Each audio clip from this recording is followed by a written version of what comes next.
الله الرحمن الرحيم الحمد لله رب العالمين والصلاة والسلام على سيدنا ومولانا محمد خاتم النبيين وعلى آله وأصحابه أجمعين وعلى كل من تبعهم بإحسان إلى يوم الدين اما بعد۔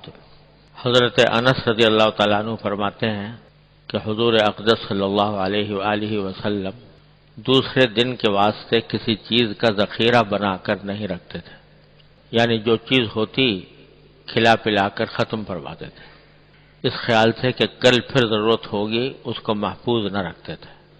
یہ حضور اقدس سرور عالم صلی اللہ علیہ وسلم کا غایت درجہ توکل تھا کہ جس مالک نے صبح دیا ہے وہ کل بھی عطا فرمائے گا۔ یہ صرف اپنی ذات کے لیے تھا، ورنہ ازواج مطہرات کا نفقہ ان کے حوالے کر دیا جاتا تھا کہ وہ جس طرح چاہیں تصرف میں لائیں، چاہے رکھیں چاہے تقسیم کر دیں، مگر وہ بھی حضور اقدس صلی اللہ علیہ وسلم کی ازواج مطہرات تھیں۔ حضرت عائشہ صدیقہ رضی اللہ تعالیٰ عنہا کی خدمت میں ایک بار 2 گنے درہموں کی نذرانے کے طور پر پیش کی گئیں، یعنی 2 بوریاں نذرانے کے طور پر پیش کی گئیں، جن میں 1,00,000 درہم تھے۔ 1,00,000 درہم 1,00,000 درہم سے زیادہ تھے۔ انہوں نے طباخ منگوایا اور بھر بھر کر تقسیم فرما دیا۔ خود روزہ دار تھیں۔ افطار کے وقت 1 روٹی اور زیتون کا تیل تھا۔ افطار کے وقت صرف 1 روٹی اور 1 زیتون کا تیل تھا جس سے افطار فرمایا۔ آپ کی باندی نے عرض کیا کہ اگر 1 درہم کا گوشت آج منگا لیتی تو آج ہم اسی سے افطار کر لیتے، تو فرمایا کہ اب کہنے سے کیا ہوتا ہے، پہلے یاد دلا دیتی تو میں منگا دیتی۔ پھر آگے لکھا ہے کہ حضور اقدس سرور عالم صلی اللہ علیہ وسلم نے فرمایا کہ مجھ کو یہ بات پسند نہیں آتی کہ میرے لیے کوہ احد سونا بن جائے اور پھر رات کو اس میں سے 1 دینار بھی میرے پاس رہے، بجز ایسے دینار کے جس کو کسی واجب مطالبے کے لیے تھام کر رکھوں۔ اور یہ بات آپ کے کمال سخاوت و جود و عطا کی دلیل ہے، چنانچہ اسی کمال سخاوت کے سبب آپ مقروض رہتے تھے، حتیٰ کہ آپ نے جس وقت وفات پائی ہے تو آپ کی زرہ اہل و عیال کے اخراجات میں رہن رکھی ہوئی تھی۔ یہ سارے واقعات جو بیان ہوئے، یہ ایک طرف حضور اقدس صلی اللہ علیہ وسلم کی سخاوت نفس کا بیان ہے، دوسری طرف قناعت کا، زہد کا، توکل کا، اللہ کے اوپر بھروسہ کرنے کا۔ یہ سب اعلیٰ صفات ہیں جو اللہ تبارک و تعالی نے نبی کریم سرور عالم صلی اللہ علیہ وسلم کو عطا فرمائی تھی۔ پہلے تو ایک بات سمجھ لینے کی ہے، یہ جو فرمایا کہ نبی کریم صلی اللہ علیہ وسلم اگلے دن کے واسطے کوئی چیز اٹھا کر نہیں رکھتے تھے، بس آج کا دن کے لیے جو کچھ انتظام ہے وہ کر لیا اور آج کا کھانے پر اکتفا کر لیا، کل کے لیے اللہ پر بھروسہ ہے، کل اللہ تعالیٰ پھر دوبارہ عطا فرما دیں گے کوئی چیز۔ تو آج کی چیز کل پر اٹھا کر نہیں رکھتے تھے۔ یہ غایت درجے کا، انتہا درجے کا، اعلیٰ درجے کا توکل تھا جو نبی کریم صلی اللہ علیہ وسلم نے جس کا مظاہرہ فرمایا، لیکن عام مسلمانوں سے اس کا مطالبہ نہیں، یعنی خود تو آپ نے یہ عمل فرمایا لیکن دوسروں کے لیے، عام مسلمانوں کے لیے یہ بات کوئی ضروری قرار نہیں دی کہ وہ کل کے لیے کوئی چیز اٹھا کے نہ رکھیں یا کوئی ایسا انتظام نہ فرمائیں جو ایک مناسب انتظام ہوتا ہے اپنے گھر چلانے کا۔ یہی وجہ ہے کہ خود تو یہ کرتے تھے لیکن ازواج مطہرات جو جن کا نفقہ آپ کے ذمہ واجب تھا، ان کا سال بھر کا نفقہ اکٹھا دے دیا کرتے تھے۔ سال بھر کا نفقہ جب سال شروع ہوتا تو ہر زوجہ مطہرہ کو ان کا سال بھر کا نفقہ، سال بھر کا خرچہ، ان کے کھانے پینے کا، ان کے رہائش کا، ان کے کپڑوں کا، جو کچھ بھی اخراجات ہوتے ہیں وہ سب اکٹھا حساب کر کے 1 سال بھر کا دیتے تھے، کیونکہ اپنے اوپر تو، اپنے بارے میں تو یہ خیال تھا کہ مجھے اگر فرض کرو فاقہ بھی ہو گیا تو مجھے کوئی پریشانی نہیں، مجھے اللہ تعالیٰ کے فیصلے پر بھروسہ ہے، مجھے اللہ تعالیٰ کے اوپر اعتماد ہے، اس نے رزق اپنے ذمہ لیا ہوا ہے، آج کے لیے کل کے لیے اگر نہیں اٹھا کے رکھوں گا تو اللہ تعالیٰ اگر دیں گے تو اللہ تعالیٰ کا کرم ہے، اگر بالفرض نہ ملا تو فاقہ بھی مجھے اٹھانے میں کوئی تکلیف نہیں، اللہ تبارک و تعالیٰ کے فیصلے پر راضی رہوں گا۔ لیکن بیوی بچوں سے یہ مطالبہ کرنا درست نہیں کہ بھئی ہم اگر اس طرح رہ رہے ہیں تو تم بھی اسی طرح رہو، ہم اگر فاقے اٹھاتے ہیں تو تم بھی اسی طریقے سے فاقے اٹھاؤ۔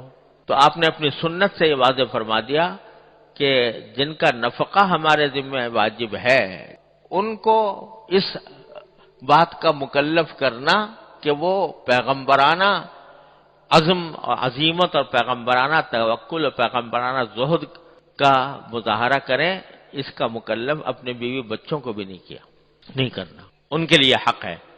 اور ان کے بارے میں یہ فرمایا کہ اپنے بیوی بچوں پر بھی انسان اگر کچھ خرچ کرتا ہے تو وہ بھی صدقہ ہے، یعنی صدقے کا ثواب رکھتا ہے۔ یہاں تک کہ فرمایا کہ تم یہ الفاظ حدیث میں یہ آتے ہیں کہ اگر تم اپنے کوئی لقمہ اپنے بیوی کے منہ میں دیتے ہو تو وہ بھی صدقے کا ثواب رکھتا ہے۔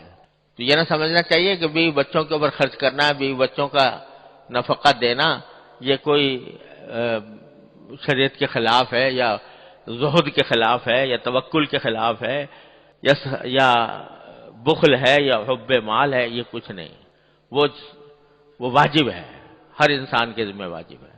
اور نبی کریم صلی اللہ علیہ وسلم نے اپنے عمل سے ایسا کر کے دکھا دیا کہ سال بھر کا نفقہ اکٹھا دے دیتے ازواج مطہرات، مگر وہ بھی ازواج مطہرات حضور اقدس صلی اللہ علیہ وسلم کی تھیں۔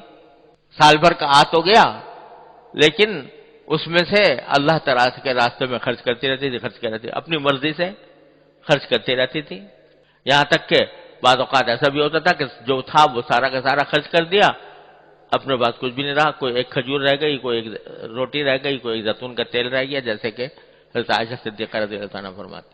تو توکل در حقیقت یہ ہے، شرعاً توکل یہ ہے کہ آدمی جائز حدود میں رہ کر مال کی کمائی کرے، لیکن ایک اجمال کے ساتھ کرے، جتنا بقدر ضرورت ہے اتنا کرے اور باقی کے اوپر اللہ پر بھروسہ کرے۔ ناجائز کے کام کی طرف ہرگز نہ جائے یہ سوچ کر کہ بھئی اگر نہیں کروں گا تو بھوکا رہ جاؤں گا۔ اللہ پر یہاں بھروسہ کرنا ہے کہ گناہ کا کام گناہ کے ذریعے ناجائز طریقے سے، حرام طریقے سے حاصل نہیں کروں گا، چاہے بھوکا رہنا پڑے تو رہ جاؤں گا، لیکن حرام طریقے سے نہیں کروں گا۔ اور پھر اللہ پر بھروسہ رکھے کہ وہ ہمیشہ مجھے بھوکا نہیں رکھے گا، ہو سکتا ہے تھوڑے دنوں کی آزمائش آئے لیکن پھر اللہ تبارک و تعالیٰ کی طرف سے فتح باب ہوتا ہے، دروازہ کھل جاتا ہے، ان اللہ والرزاق ذو القوۃ المتین کا مظاہرہ ہوتا ہے۔ بڑے لوگ جو ہے نا وہ تو جائز اسباب بھی اختیار کرنے کی طرف ان کا دھیان نہیں ہوتا، وہ تو جیسے نبی کریم صلی اللہ علیہ وسلم، لیکن جو عام مسلمانوں کو حکم ہے وہ ہے کہ جائز اسباب کی حد تک اختیار کرنے میں تمہیں کوئی اجازت ہے۔ اور اسی بات کو ظاہر کرنے کے لیے کبھی کبھی رسول کریم صلی اللہ علیہ وسلم نے خود بھی تجارت بھی کر لی، کبھی تجارت بھی کی، کبھی کوئی زراعت بھی کی، یعنی کاشتکاری بھی کی، ایک زمین کے اندر کوئی زراعت بھی کی تھی رسول کریم صلی اللہ علیہ وسلم جرف کے مقام پر، اور مزدوری بھی کی، بکریاں بھی چرائی، اجرت پر چرائی۔ تو اللہ تعالیٰ نے آپ کی سنت میں ہر چیز دکھا دی، یہ بھی کرنا چاہو تو یہ بھی اس کی بھی سنت موجود ہے، یہ کرنا چاہو اس کی بھی سنت موجود ہے، یہ کرنا چاہو اس کی بھی سنت موجود ہے۔ لیکن عام جو اپنا معمول تھا وہ زہد کا، کہ آج جو کچھ مل گیا ٹھیک ہے، اگلے دن کے لیے فکر نہیں، جب آئے گا تو دیکھا جائے گا، اس وقت اللہ تبارک و تعالیٰ جیسا انتظام فرما دیں گے اس کے مطابق عمل ہو جائے گا۔ فکر کرنے اللہ پر بھروسہ ہے، کیوں اتنی اس فکر میں پڑے؟ اللہ تبارک و تعالیٰ خود ادا فرمائیں گے۔ چنانچہ روایتوں میں آتا ہے کہ بعض اوقات آپ فجر کے بعد آ کر گھر میں پوچھتے ہیں کہ بھئی کچھ ہے کھانے کے لیے، تو اگر جواب ملتا کہ کھانے میں کچھ ہے نہیں آج، فرمایا اچھا ٹھیک ہے، بس پھر ہمارا روزہ ہے، روزہ رکھ لیتے تھے۔ نفلی روزہ اس طرح رکھا جا سکتا ہے، صبح کو بھی نیت کر کے، فرمایا اچھا روزہ ہے. تو لیکن یہ خود کر کے تو دکھایا، لیکن دوسروں کے لیے ضروری قرار نہیں دیا. ہم امت کے واسطے، امت کے عام مسلمانوں کے واسطے یہ ضروری قرار نہیں دیا، بلکہ فرمایا کہ جائز اور حلال طریقے سے فکر کر لو، جو جائز اور حلال طریقے سے مل جائے اس کو صبر و شکر کے ساتھ، اس کو قناعت کے ساتھ اس کو استعمال کرو، اور ناجائز کی طرف مت جاؤ. اگر کبھی ایسا موقع آئے کہ حلال اور حرام میں مشکل پیش آ رہی ہے اور حرام چیز آنے والی ہے، اور خطرہ ہے کہ اگر حرام نہیں ہوگا تو بھوکا رہ جاؤں گا، تو پھر بھوکا رہ جانا بہتر ہے بنسبت حرام کھانے کی. اگرچہ اس میں بھی شریعت نے کچھ گنجائشیں دی ہیں، وہ الگ باب ہے، لیکن اس میں عزیمت کا مقام یہ ہے کہ آدمی بھوکا رہنا گوارا کر لے لیکن حرام کھانا گوارا نہ کرے. اگرچہ شریعت نے گنجائشیں بھی بعض جگہ پر دی ہیں دینے کی، الا یہ کہ جان ہی جانے کا اندیشہ ہو، موت کا اندیشہ ہو، تو پھر حرام کی بھی بقدر ضرورت اجازت دے دی ہے اللہ تعالیٰ نے. لیکن عام حالات میں آدمی کو چاہیے کہ وہ حرام سے پرہیز کرے. اور جب اللہ والے، اللہ کے بندے ایسے ہوتے ہیں کہ جب ان کو سامنے یہ بات آتی ہے کہ یہ چیز حرام ہے، تو چاہے وہ کتنے ہی سخت حالت میں ہوں، اللہ تعالیٰ ان کو توفیق دیتا ہے اور وہ بچتے ہیں حرام سے. اور پھر مشاہدہ یہ ہے کہ اس کے بعد اللہ تعالیٰ کی طرف سے دروازے کھلتے ہیں، ایسے کھلتے ہیں کہ یرزقہ من حیث لا یحتسب. قرآن فرماتا ہے وَمَن یتق اللہ یرزقہ من حیث لا یحتسب. جو اللہ تعالیٰ کا خوف دل میں رکھتا ہو، تقوی رکھتا ہو، اس کو اللہ تبارک و تعالیٰ ایسی جگہوں سے رزق عطا فرماتے ہیں جہاں سے اس کا گمان بھی نہیں ہوتا، اللہ تعالیٰ فرماتے ہیں، اور اس کا مشاہدہ کرا دیتے ہیں اللہ. مجھے یاد ہے ایک مرتبہ ایک نوجوان میرے پاس آئے اور انہوں نے آ کے بتایا کہ وہ ایک انشورنس کمپنی میں ملازم ہے، اور انہوں نے جو کچھ علم حاصل کیا وہ سارا انشورنس ہی کا علم حاصل کیا. وہ ایک ایکچوری کا علم کہلاتا ہے. اس وقت اس زمانے میں اکا دکا ہی ملک میں کوئی ہوا کرتے تھے ایسے، تو شاید وہ پہلے ہی آدمی تھے جنہوں نے ایکچوری کا علم حاصل کیا تھا، اور اس کی بنا پر انشورنس کمپنی میں ایک بڑی زبردست تنخواہ ان کو کے اوپر ملازم تھے. تو میرے پاس آئے تو آ کے پوچھنے لگے کہ مجھے تو پتہ نہیں تھا، مجھے بعض علماء نے بتایا کہ انشورنس کا جو کاروبار ہو رہا ہے یہ حرام ہے، تو میں آپ سے مسئلہ پوچھنے آیا ہوں، حرام ہے کہ حلال ہے؟ اور میں ملازم ہوں، وہاں پر ملازمت کر رہا ہوں، میری ملازمت حلال ہے کہ نہیں ہے؟ تو میں نے ان سے مسئلہ تو بتا دیا. میں نے کہا بھائی حرام تو ہے، یہ حلال تو ہے نہیں، ملازمت بھی جائز نہیں آپ کی. لیکن بزرگوں نے یہ کہا ہے کہ اگر کوئی شخص کسی حرام آمدنی میں مبتلا ہو اور اس کا کوئی اور ذریعہ روزگار نہ ہو، تو اس کو چاہیے کہ دوسرا کوئی ذریعہ حلال تلاش کرے، اور جب تک حلال نہ ملے اس وقت تک استغفار کرتا رہے، اور اس کو جاری رکھے، استغفار بھی کرتا رہے اللہ تعالیٰ سے، اور جو ہی دوسرے کوئی حلال ذریعہ مل جائے تو اس کو چھوڑ دیں. تو آپ کے لیے گنجائش یہ ہے کہ آپ اس طرح دوسرا روزگار تلاش کریں جیسے ایک بے روزگار آدمی تلاش کرتا ہے، اور جب مل جائے تو چھوڑ دیں. تو اس نوجوان کو اللہ تعالیٰ نے کیا پتہ نہیں اس کے کو عظیمت عطا فرمائی تھی. وہ کہنے لگا مفتی صاحب میں آپ سے مسئلہ پوچھنے آیا ہوں، مشورہ لینے نہیں آیا. مسئلہ پوچھنے آیا ہوں، مشورہ لینے نہیں آیا. جب آپ نے کہہ دیا کہ حرام ہے تو بس حرام ہے، آج سے ہی میں نے چھوڑ دیا، اور مجھے اللہ پر بھروسہ ہے کہ اللہ تعالیٰ مجھے بھوکا نہیں مارے گا. جب حرام ہے تو حرام ہے. یہ جملہ اس کا مجھے آج تک یاد ہے کہ اس نے کہا مفتی صاحب میں آپ سے مسئلہ پوچھنے آیا ہوں، مشورہ لینے نہیں آیا. جب کہہ دیا حرام ہے تو حرام ہے، آج سے ختم. پھر اللہ تعالیٰ نے اس کو اتنی عزت دی، اتنی پھر بڑی، پھر ایک دوسری ملازمت اس کو ملی، اور ساری ملک میں اس کی عزت ہوئی. شاید باہر بھی چلا، بہت عرصے سے مجھے پتہ نہیں کہاں ہے، لیکن مجھے پتہ چلا کہ اللہ تعالیٰ نے اس کو غیب سے اس کے لیے دروازے کھولے. ایک مثال نہیں، سینکڑوں مثالیں ہیں. ہوتا کیا ہے کہ شروع میں انسان یہ بہکاتا ہے، شیطان یہ بہکاتا ہے کہ اگر تو نے یہ حرام کام چھوڑ دیا تو تو بھوکا مر جائے گا، تیرے لیے مشکلات کھڑی ہو جائیں گی. لیکن جب اللہ کا بندہ کوئی اللہ پر بھروسہ کر کے چھوڑتا ہے تو اللہ تبارک و تعالیٰ اس کے دروازے کھولتے ہیں۔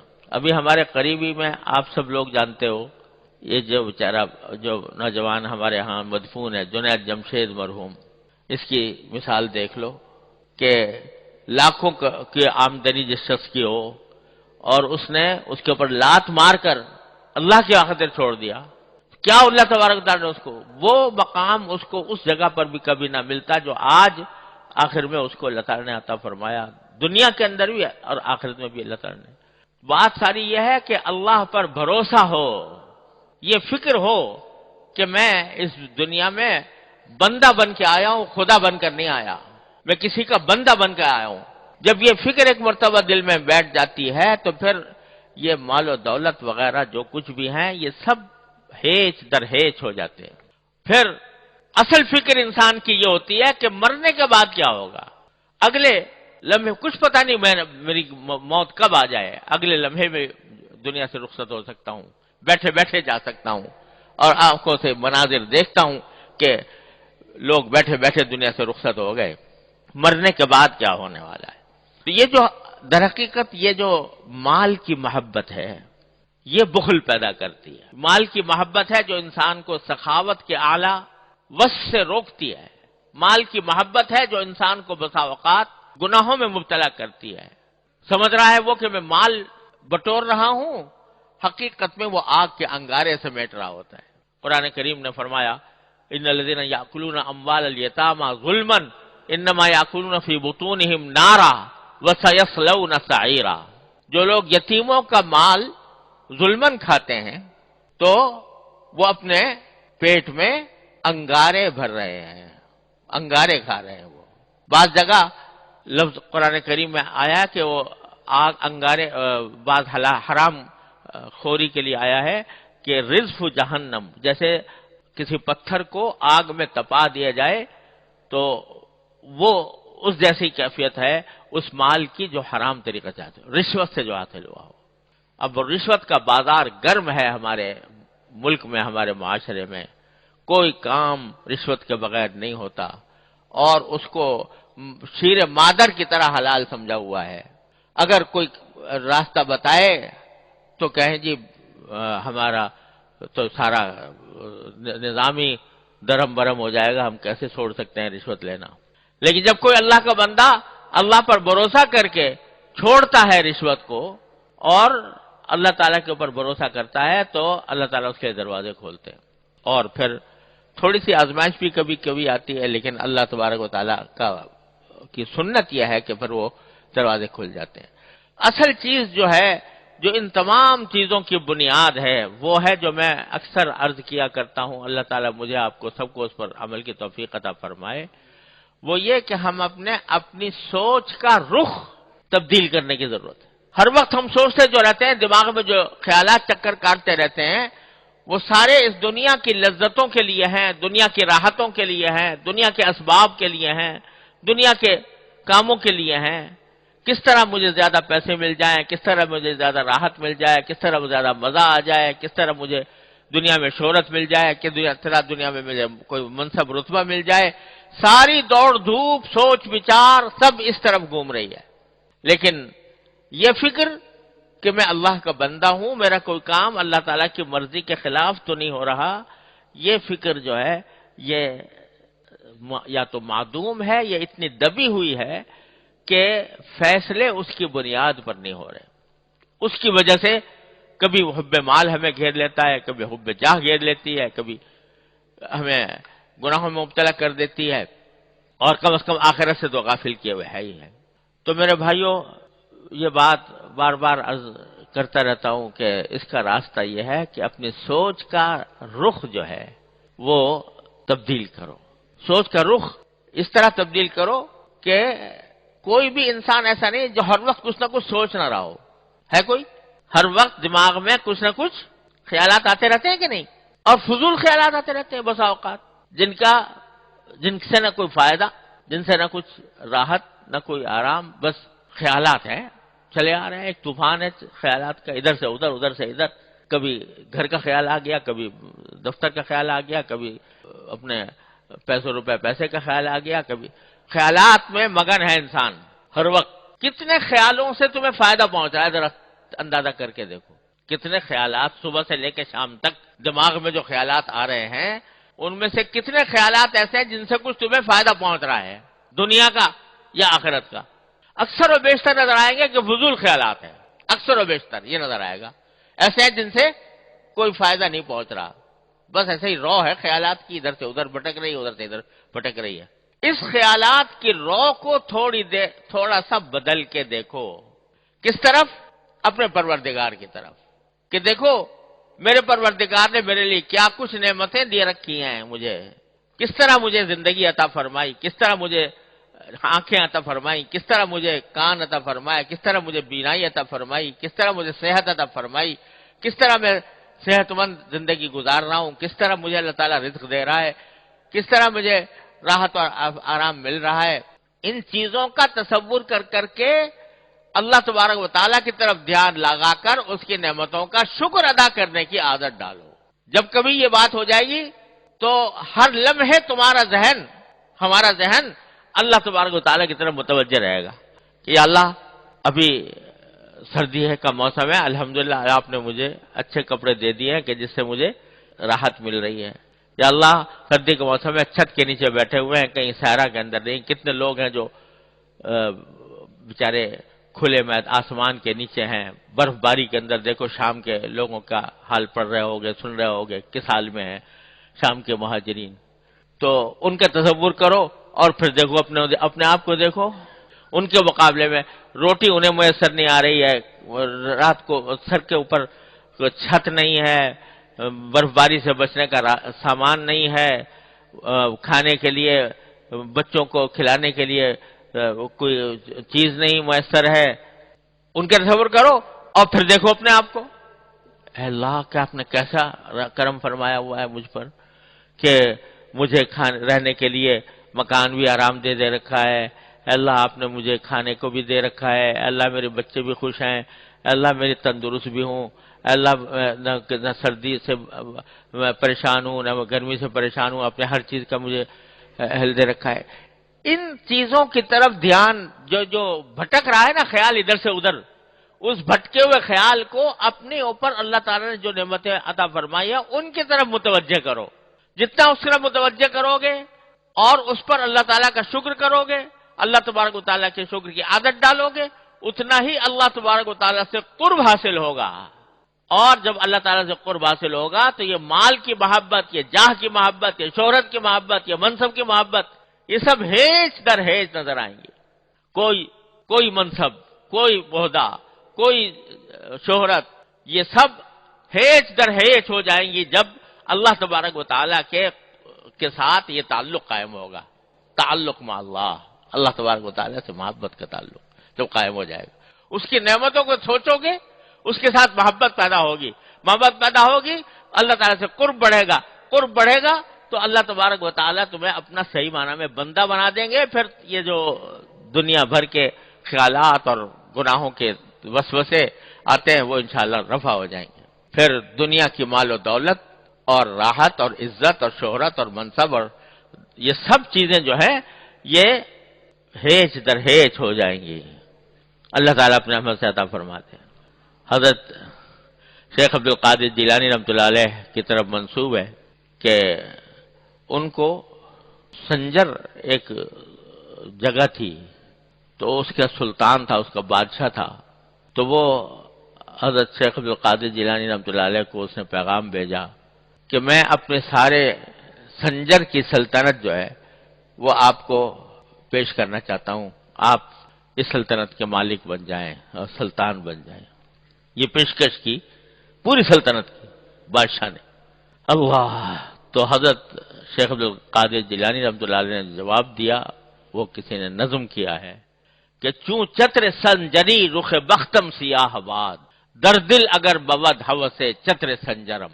سنجر اس ملک کا نام تھا اور اس کے بادشاہ کا جو تاج تھا وہ سیاہ رنگ کا تھا. سیاہ رنگ کا تاج، سیاہ بھی خوبصورت ہوتے نا بعض اوقات، ایک سیاہ چیز بھی خوبصورت لگتی ہے، تو اس نے سیاہ رنگ کا تاج بنا رکھا تھا. تو وہ سنجر کا تاج تھا. تو مولانا فرماتے ہیں حضرت شیخ عبدالقادر جیلانی، چوں چتر سنجری رخ بختم سیاہ باد، در دل اگر بود ہوس چتر سنجرم، زانگاہ کے یافتم خبر از نیم روز نیم شب، زانگاہ کے یافتم خبر از ملک نیم شب، من ملک نیم روز بدانگ نمی خرم۔ وہ جو سلطنت تھی سنجر کی، اس کا ایک علاقہ تھا جس کو نیمروز کہلاتے تھے۔ نیمروز، نیمروز کے لفظی معنی فارسی میں ہوتے ہیں آدھا دن، تو اس نیمروز کی سلطنت پیش کی تھی حضرت شیخ عبدالقادر جیلانی رحمۃ اللہ علیہ کو۔ تو فرمایا کہ اگر میرے دل میں سنجر کے تاج کی ذرہ برابر بھی خواہش ہو تو میرے قسمت کا چہرہ اللہ تعالیٰ سنجر کے تاج کی طرح سیاہ کر دے۔ اگر میرے دل میں سنجر کے تاج کی ذرہ برابر بھی خواہش ہو تو اللہ میاں ایسا ہی میرا بخت، میری قسمت ایسی سیاہ کر دے جیسے سنجر کا تاج ہے۔ زانگاہ کے رافتم خبر از نیم ملک نیم شب، جب سے مجھے آدھی رات کی سلطنت ملی ہے، آدھی رات کی سلطنت ملی ہے، تو میں آدھے دن کی سلطنت کو ایک دمڑی کے عوض بھی خریدنے کو تیار نہیں۔ یہ نیمروز کے معنی تھے آدھا دن، اور وہ سلطنت تھا۔ تو نیمروز یعنی آدھے دن کی سلطنت میں ایک دمڑی کو بھی خریدنے کو تیار نہیں ہوں، جب سے مجھے آدھی رات کی سلطنت نصیب ہوئی ہے۔ آدھی رات کی سلطنت سے کیا مراد؟ کہ آدھی رات کے اندر اللہ تبارک و تعالیٰ سے تعلق جوڑ کر اللہ تعالیٰ کے بارگاہ میں کھڑا ہونا، اس کے سامنے عبادت کرنا، اس سے تعلق جوڑنا، اس سے دعائیں مانگنا، اس میں جو اللہ تبارک و تعالیٰ نے مجھے لذت اور حلاوت عطا فرمائی ہے اور اس کی جو سلطنت مجھے بخشی ہے، اس کے آگے نیمروز کی سلطنت کوئی حقیقت ہی نہیں رکھتی۔ میں ایک دمڑی میں بھی اس کو خریدنے کو تیار نہیں ہوں۔ تو اللہ تبارک و تعالیٰ جب اپنی ذات سے تعلق عطا فرما دیتے ہیں تو پھر کوئی دولت، کوئی حشمت، کوئی حکومت، کوئی منصب، کوئی جاہ، وہ آدمی کے سامنے پرے کاہ کی بھی حیثیت نہیں رکھتی۔ تو راستہ کیا ہے کہ سوچ کا رخ موڑو، سوچ کا رخ موڑو۔ کس طرح موڑو؟ اللہ تبارک و تعالیٰ کی نعمتوں کی طرف، اس نعمتوں کا شکر ادا کرنے کی طرف، اپنی حاجتیں اس سے مانگنے کی طرف۔ یہ جو دن رات شیخ چلی کی طرح منصوبے بنا رہے ہو، وہ اس منصوبوں کے بجائے اللہ تعالیٰ سے مانگو، یا اللہ مجھے فلاں چیز کی ضرورت ہے عطا فرما دیجئے، یا اللہ مجھے آپ نے اتنا کچھ عطا فرما رکھا ہے، پہلے میں اس کا شکر ادا کرتا ہوں اور پھر جو مجھے مطلوب ہے اللہ اس کو آپ سے مانگتا ہوں۔ اسی لیے دعا کرنے کا جو بہتر طریقہ بزرگوں نے بتایا ہے اور نبی کریم صلی اللہ علیہ وسلم سے ثابت ہے، وہ یہ کہ آدمی دعا سے پہلے شکر ادا کرے، الحمدللہ رب العالمین پہلے کہے۔ کیا مطلب؟ کہ اگر صرف بغیر اللہ تعالیٰ کا شکر کیے حاجت مانگو گے اللہ تعالیٰ سے تو گویا ایک طرح سے کہیں اس میں شائبہ پیدا ہوتا ہے شکوے کا، جیسے میرے پاس کچھ ہے تو ہے نہیں، میں مانگ رہا ہوں، آپ سے مانگ رہا ہوں۔ لیکن پہلے شکر ادا کر لو کہ جو موجودہ نعمتیں ہیں ان پر شکر کر کے اعتراف کر لو کہ اللہ آپ نے مجھ پر بہت نعمتوں کی بارش کر رکھی ہے، ساری تعریفیں آپ کی ہیں، سارا شکر آپ کا ہے۔ پہلے شکر کر کے اللہ تبارک و تعالیٰ کے نعمتوں کا اعتراف کر لو، اور اعتراف کر کے شکر ادا کر کے پھر کہو کہ اللہ بہت کچھ دے رکھا ہے لیکن یہ حاجت ہے میری، یہ حاجت بھی پوری فرما دیجیے۔ تو پھر دیکھو وہ ایک طرف شکر کے نتیجے میں ایک شکر کی عبادت تم نے ادا کر دی اور اللہ تبارک و تعالیٰ کے سامنے اپنی حاجت بھی پیش کر دی، تو دونوں چیزوں سے تمہارا تعلق اللہ تعالیٰ سے مضبوط ہو جائے گا، شکر سے بھی اور دعا سے بھی۔ تو اپنی سوچ کا محور، سوچ کا مرکز، سوچ کی لہر وہ اس طرف کرو، شکر کی طرف اور دعا کی طرف۔ اے اللہ جو نعمتیں آپ نے دی ہیں اس پر شکر، اے اللہ اس فلاں چیز کی حاجت ہے مجھے عطا فرما دیجیے۔ اگر یہ سوچ اور یہ بات جس طرح زبان سے، یہ شکر اور دعا یہ جس طرح زبان سے ہوتی ہے اسی طرح دل سے بھی ہوتی ہے۔ چلتے پھرتے دل میں یہ کرتے رہو، یا اللہ میں باہر نکلا تھا آپ نے اچھی سواری عطا فرما دی، اللہم لک الحمد لک الشکر، یا اللہ بیٹھ گیا ہوں اب مجھے منزل تک آسانی سے پہنچا دیجیے، اللہ میں گھر میں داخل ہونے والا ہوں، گھر والوں کو خیر عافیت سے پاؤں، اچھی حالت میں دیکھوں، کوئی برا منظر سامنے نہ آئے۔ اے اللہ جب میں گھر میں داخل ہو گیا سب کو اچھی حالت میں پایا، یا اللہ آپ کا فضل و کرم ہے، آپ کا شکر ہے۔